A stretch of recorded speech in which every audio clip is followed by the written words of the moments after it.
Bertemu lagi kita dalam Kobieng TV. Okey. Okey. Jangan lupa follow, subscribe, share dan like. Okey, ajak semua orang subscribe aku punya channel yang paling power sekali kat dunia ni. Okey.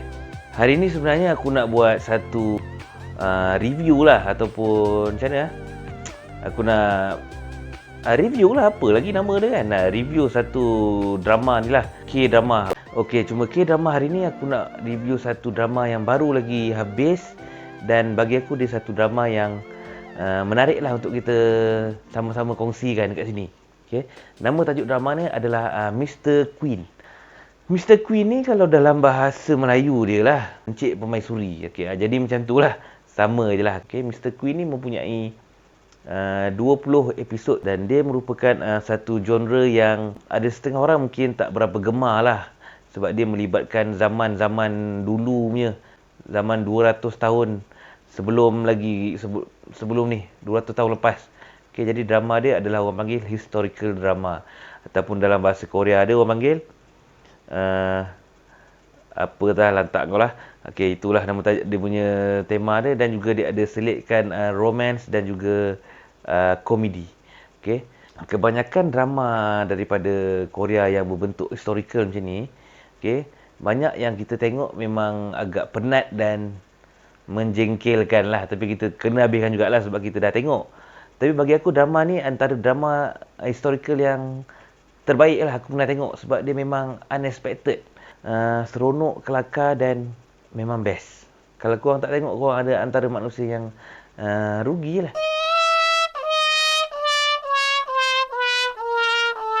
Pelakon dia rata-rata dia adalah yang aku kenal, tapi watak-watak utama dia aku tak pernah lagi lah tengok lakonan daripada dorang ni.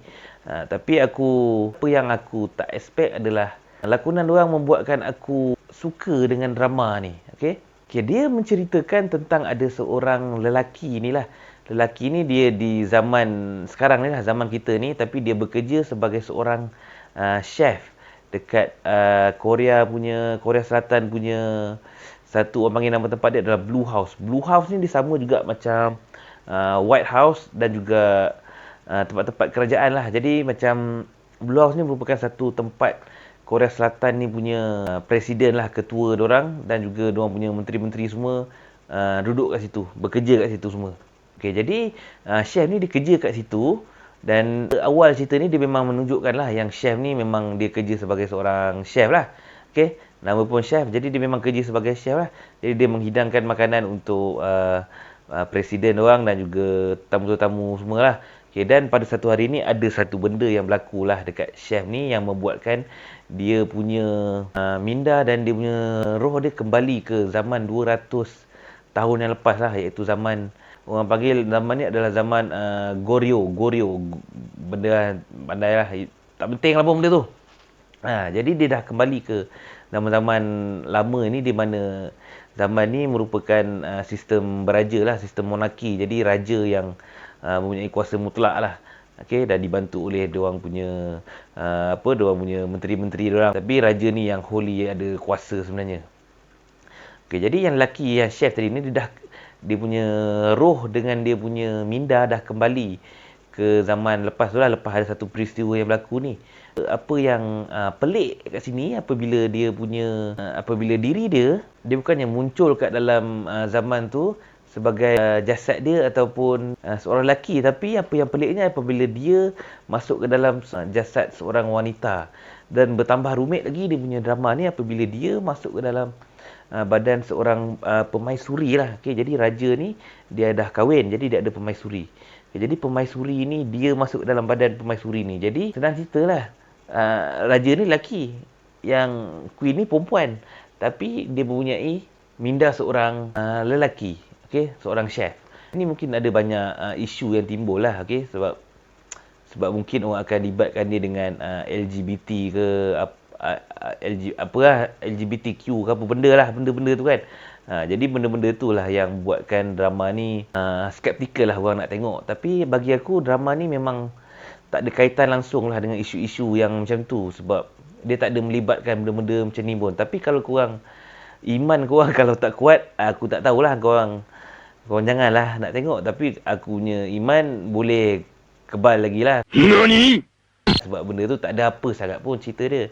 Dia bukannya pasal LGBT pun. Dia pasal lelaki ni, permaisuri ni mempunyai perwatakan seorang lelaki lah. Macam tu je.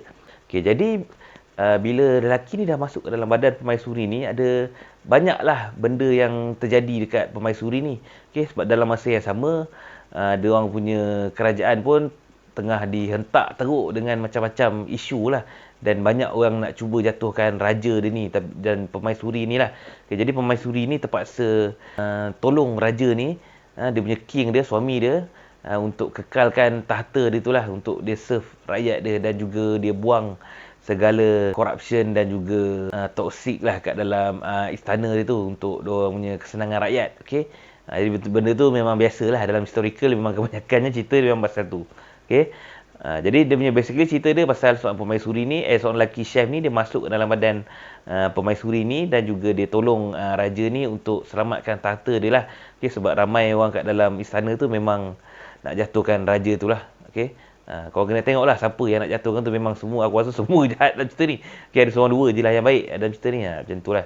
Okay, jadi bila seorang permaisuri dia dah ada perwatakan seorang lelaki, jadi cerita ni jadi mempunyai pelbagai warna-warni lah dalam cerita dia. Termasuklah komedi, aku rasa.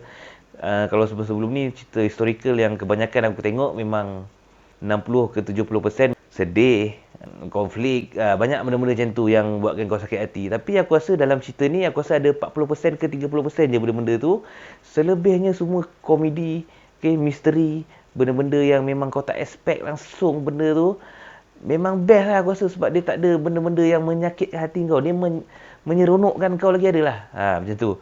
Apa yang menarik lagi lah dalam drama ni, kalau kita tengok, dia punya watak heroin dia, aku rasa dah macam hero dah.